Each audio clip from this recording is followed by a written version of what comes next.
Hi, welcome to our channel. ఒకసారి party నేతలు తీసుకునేటువంటి నిర్ణయాలు గెలిపే పరమావధిగా తీసుకొని ప్రజల సంక్షేమం కానీ, రాష్ట్ర ప్రయోజనం కానీ, రాష్ట్ర ప్రజల భవిష్యత్తు కానీ ఆలోచించకుండా వచ్చే పథకాలు ఏ విధంగా వ్యతిరేక ఫలితాలు ఇస్తాయో చెప్పడానికే బెస్ట్ ఉదాహరణ కాంగ్రెస్ పార్టీ తీసుకొచ్చినటువంటి మహాలక్ష్మి పథకం. అందులో మహిళలకు ఉచిత ప్రయాణం అనేది సంక్షేమం దృష్ట్యా ప్రవేశపెట్టినప్పటికీ అది ఎవరి సంక్షేమాన్ని కలిగిస్తుంది, ఎంతవరకు ప్రయోజనం చేస్తుంది అంటే సమాధానం చెప్పడానికి కాంగ్రెస్ నాయకులు ముందుకు రాని పరిస్థితులు. వాళ్ళు తీసుకున్నటువంటి కేవలం ఆకర్షణీయ పథకం, కేవలం వాళ్ళ గెలుపు కోసమే తీసుకొచ్చినటువంటి ఈ మహాలక్ష్మి పథకంలో ఉచిత ప్రయాణం అనేది రోజుకు 2 కోట్ల రూపాయలకు మించినటువంటి నష్టాన్ని ఆర్టీసీ సంస్థకు భరిస్తుంది. ఈ నష్టాన్ని మరి రాష్ట్ర ప్రభుత్వం పూడ్చినా కూడా మరి రాష్ట్ర ప్రభుత్వానికి అదనంగా భారం. కష్టపడి సంపాదించి పన్నులు కట్టే వారికి ఇలాంటి ఆకర్షణ పథకాల కోసమైనా వాళ్ళు పన్నులు కట్టేది అంటే ఎవరేం సమాధానం చెప్తారో తెలియదు. కానీ ఎందుకు ఇదంతా అంటే మహాలక్ష్మి పథకం ద్వారా ప్రవేశపెట్టినటువంటి ఈ ఉచిత ప్రయాణం అనేది ఎంత అభాస్పాలు అవుతుందో మనం రోజు చూస్తూనే ఉన్నాం. సోషల్ మీడియాలో రకరకాలైనటువంటి వార్తలు, అంటే సీట్ల కోసం కొట్టుకోవడం కానీ, డబ్బులు పెట్టి టికెట్ తీసుకున్న వాళ్ళు నిలబడి వెళ్ళాల్సిన పరిస్థితులు ఉండడం, దీంతోపాటు ప్రత్యామ్నాయంగా ఆర్టీసీ ఉచిత ప్రయాణం వల్ల ఆటో కార్మికులు రోడ్డు మీద పడి జీవనం అంటే రోజువారీ జీవనం గడవడానికి కూడా ఇబ్బంది పడుతున్న తరుణాలు, వాళ్ళ ధర్నాలని, వాళ్ళ శాపనార్థాలని మనం చూస్తూనే ఉన్నాం. మార్పు కావాలి అనుకున్నాం, కానీ ఇలాంటి ఘోరమైన జీవితాన్ని చూస్తానికి మార్పు కోరుకున్నామా అంటూ ఆటో డ్రైవర్లు ప్రశ్నిస్తున్న విధానాన్ని కూడా మనం సోషల్ మీడియాలో చూస్తున్నాం. ఇంకొక ఆసక్తికరమైనటువంటి సోషల్ మీడియా వార్త కూడా ఉంది.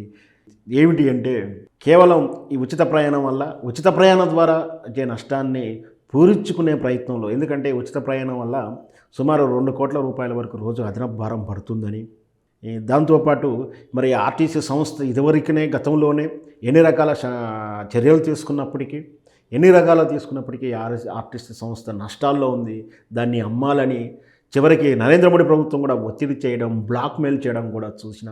ఎట్టి పరిస్థితుల్లో కూడా తల వంచకుండా, మెడ వంచకుండా నరేంద్ర మోడీ ఎదిరించైనా సరే ఆర్టీసీ సంక్షేమాన్ని, ఆర్టీసీ ప్రజల సిబ్బంది, ఆర్టీసీ ఉద్యోగుల సంక్షేమాన్ని కాపాడినటువంటి బీఆర్ఎస్ ప్రభుత్వం ఎక్కడ? అదే ఆర్టీసీ పరోక్షంగా చంపుతున్నట్టు, పరోక్షంగా ఆర్టీసీ ఉద్యోగుల భద్రతకు ముప్పు తెస్తున్నటువంటి నేటి ప్రభుత్వం తీరెక్కడ అంటూ సర్వత్రా మేధావర్గం అంతా చర్చిస్తుంది. ఈరోజు ఒకటి సోషల్ మీడియాలో ఆసక్తికరమైనటువంటి పోస్ట్ ఒకటి చూసాం. ఇక్కడ ఏంటంటే ఇతను కథనం ప్రకారం గతంలో కన్నా ఆర్టీసీ కార్గో ఛార్జీలను పెంచింది. మనకు తెలుసు, ఆర్టీసీ విషయంలో కేసీఆర్ గారు నిర్ణయం తీసుకున్నప్పుడు ఆర్టీసీ సమ్మె విషయంలో వారు కేవలం ఇట్లాంటి కాంగ్రెస్ కొందరి స్వార్థపూరిత నాయకుల చెప్పుడు మాటలు, అటు బీజేపీ చెప్పుడు మాటలు, నాయకుల చెప్పుడు మాటలు, బ్లాక్మెయిల్ వల్ల ఆర్టీసీ సంస్థ, కార్మిక సంస్థల యొక్క ఉన్నటువంటి నాయకులు కేసీఆర్ని ఏ విధంగా బ్లాక్మెయిల్ చేశారో మనం అందరం చూసాం. ప్రజల సంక్షేమం అంటే ఆర్టీసీ సిబ్బంది సంక్షేమం కన్నా నాయకుల సంక్షేమం లేదా ఇతర పార్టీల మాటల సంక్షేమానికి వాళ్ళు ప్రాధాన్యత ఇచ్చి నిర్వీర్యం చేసి సమ్మె పొడిగించిన తీరు మనం చూసాం. చివరికి కేసీఆర్ వాళ్ళని ఏ విధంగా కట్టడి చేయాలో అలా విధంగా కట్టడి చేస్తూ, సజ్జనార్ గారిని ఆర్టీసీ ఎండీ గారు చేస్తూ, ఆర్టీసీ ఉద్యోగులని భద్రతను, వాళ్ళ జీతభత్యాలు పెంచడం విషయంలో కానీ, ఆర్టీసీని పునర్జీవనం తీసుకొచ్చి ఆర్టీసీ ఆదాయాన్ని పెంచే విధానం కోసం తీసుకొచ్చిన రకరకాల నూతన విధానాలు తీసుకొచ్చారు. అందులో ఒక భాగమే cargo system, RTC cargo system.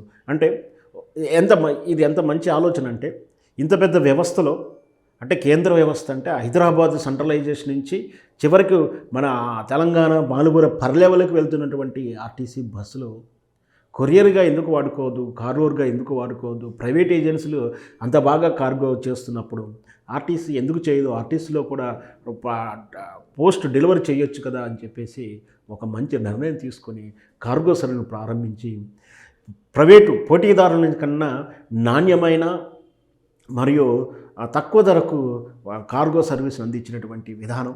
దాంతో ఆర్టీసీ సంస్థ ఇంతో అంత పునర్జీవనం ఇస్తూ వాళ్ళ జీవితాల్లో వెలుగు నింపుతున్న తరుణంలో అలాంటి కార్గోలో ఇప్పుడు రీసెంట్గా కార్గో ఛార్జీలు పెంచడం వల్ల అత్యధికంగా ఛార్జీలు వసూలు చేస్తున్నారట.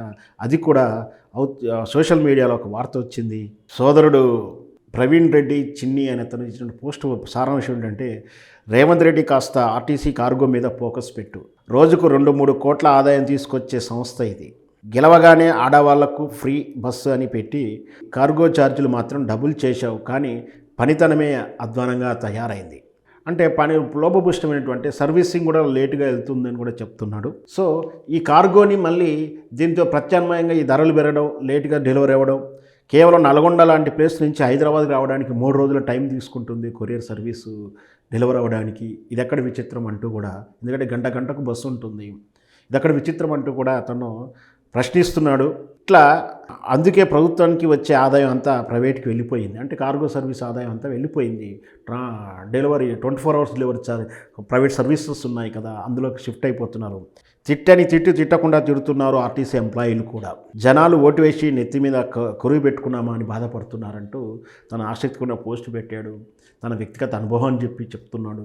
సో ఈ విధంగా కార్గో ఆర్టీసీ అభివృద్ధికి కార్గో వెన్నుదన్నున నిలిచినటువంటి కార్గోని నిర్వీర్యం అయిపోతుంది. ఒకవైపు ఆర్టీసీ నష్టాలకు నెట్టబడిపోయింది, ఒకవైపు ఈ విధంగా చేస్తూ దానితో పాటు రేపు ఉద్యోగుల సంస్థ భద్రత ఏంటో కూడా ఏమీ చెప్పకుండా దానికి ఈ ఉచిత బస్సు ప్రయాణం పెట్టినప్పుడు మరి ఆ సంస్థ మనుగడ కోసం ఏమైనా భవిష్య నిధిని ఏర్పాటు చేసిందా అంటే అది శూన్యమని చెప్పాలి. అంటే ముందు చూపు లేనటువంటి ఇట్లాంటి చర్యల వల్ల, నాయకుల చర్యల వల్ల, స్వార్థం వల్ల, కేవలం అధికారం దాహంతో ఇట్లాంటి పథకాలను తీసుకొచ్చి ఈజీగా గెలిచి రాష్ట్రాన్ని అధోగతి పాలు చేస్తున్నటువంటి స్వార్థ నాయకులు ఈ రోజుల్లో ఇలాంటి నిర్ణయాలు తీసుకోవడం నిజంగా కూడా ప్రజలు కొంచెం విజ్ఞతతో ఆలోచించి రేపు రాబోయేటువంటి ఎన్నికల్లో మీ భవిష్యత్తుకు, మీ అభివృద్ధికి ఉపయోగపడేటువంటి పథకాలకి ఏ పార్టీ ఇస్తే ఆ పార్టీకి వేయండి. కానీ ఇలా మన చేతితోటి నెత్తులు పెట్టేటువంటి పథకాలు ఇచ్చే రాజకీయ పార్టీలను దూరం పెట్టండి.